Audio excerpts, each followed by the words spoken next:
Making progress, slowly but surely. Coming over here during lunch breaks and after lunch and any other time I can squeeze it in. Got the waiting room pretty close. Got a decent TV. I might get a bigger one someday. Got a drink fridge. Some little baskets we're going to hang on the wall for snacks. Got me a desk so that I can work over here if I need to. Some chairs, put down carpet, got that done. Got a lot of stuff done out here in the shop too. Got everything all cleaned up. Got the dyno officially installed. The video the other day was the truck on here, and I've just been working nonstop since then. I actually put in a garage door opener because I was having to manually open it and close it, and that was really getting annoying. Just put together a little fan cart. So those are 900 CFM a piece, which is double what an electric fan will make for most cars. So that should be really good. Got the banner hung up. Doesn't sound like a lot whenever I say it, but I've been over here for the past 2 weeks pretty much every spare second of the day. I got my compressor in, and this is kind of just to help ventilation. So this is not locked or anything. You just pull on it and it opens to let you out, and it's spring loaded so that it shuts. But this is just for ventilation. So that thing moves, I think it was like 18,000 CFM or something like that. So I'll just crack the garage door over there a little bit, a foot or so, and that will just kind of like create a tunnel of air to keep it ventilated in here during pulls. The other thing I had to do was I had to move the return. So it's heated and cooled. So I had to take the return for the AC and put it in here because I didn't want the AC sucking in shop fumes and then blowing it in here. So I had to do that, which took an hour or so, and just little stuff like that. So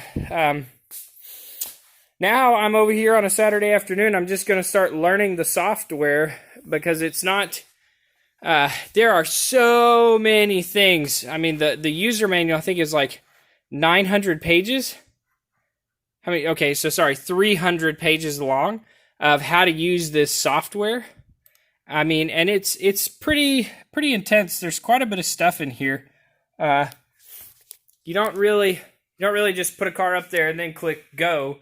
You have to like enter in the weight, the inertia of the dyno. There's a calibration procedure for that weight. There's an arm over here on top of the eddy brake. And there's a whole calibration procedure that you're supposed to go to. I don't know if you can see that arm right there. You put the weight on top of that arm.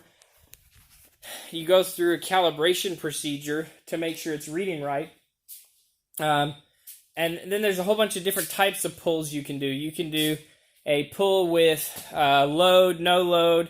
You can do steady state. You can do RPM based, time based, mile per hour based. There's like a whole bunch of different pulls. And the pull I had up, I posted a week or so ago.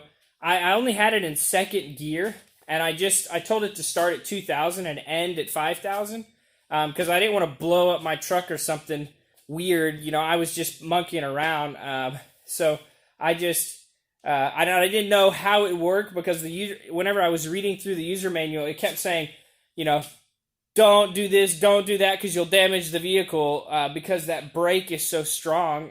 And I was like, okay, I don't really know what I'm doing, but I at least want to see the thing run. I've spent all this time trying to install it and I want to see it run.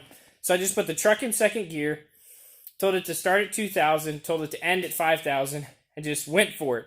Well, it dynoed at 1,200 horsepower, which I know this truck doesn't have 1,200 horsepower, but I think it was because it was in second gear, and because I didn't have the software set up right. I didn't actually enter in the vehicle specs or anything about the vehicle. I just hooked up the RPM, put it on here, strapped it down, and took off. So now I'm going to spend the next hour or two just trying to understand how the software works so I can make sure I'm getting meaningful numbers off of the dyno.